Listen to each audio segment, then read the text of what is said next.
बघा महाराज, माणसाच्या लग्नाला अमृत कोणतं लागतं? ज्यावेळेस समुद्र मंथन झालं, सर्व देव एकत्र आले, देव आणि दैत्य भांडू लागले. शेवटी देवांनी युद्ध जिंकलं, दैत्य हरले आणि अमृत पिण्यासाठी देवांची पंगत बसलेली आहे. देवा बसले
अमृत पिण्यासाठी देवांची पंगत बसलेली आहे.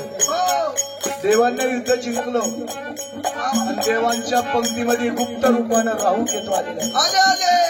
राहू केतू हा टोपीवाला राहू ये आणि ती शाल पांघरेले तो केतोय.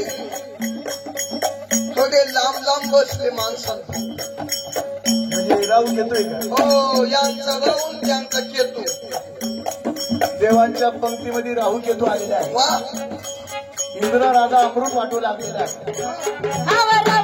तुला तेव्हा पाहिले हवं चंद्र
महाराज, राहू केतूला चंद्र सूर्यानं पाहिलं.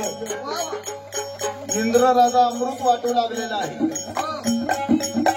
अधिपती राजा तो इंद्रदेव सगळ्या देवांना अमृत वाटीत असताना चंद्र सूर्यानं त्या राहू केतूला पाहिलं. त्या इंद्राला सांगू लागले, इंद्रदेवा, आपल्या पंक्तीत राहू केतू आले, यांना अमृत देऊ नको.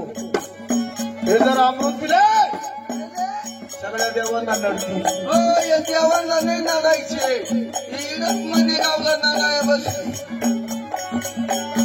चंद्र सूर्य इंद्राला म्हणतात अमृत देऊ नको, पण इंद्र स्वार्थी होता. देवांना सुद्धा स्वार्थ कळत होता सोनवणे साहेब. पण देवांचा स्वार्थ वेगळा आणि आपला स्वार्थ वेगळा. देव सुद्धा स्वार्थी होते.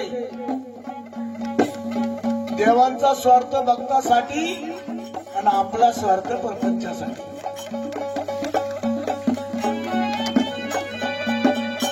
स्वार्थ साधला असता तर खूप मोठे झाले असतात. म्हणून शंकासुराला केली वेदाची. स्वार्थासाठी महादेव नटला पिल्लीचा अवतार.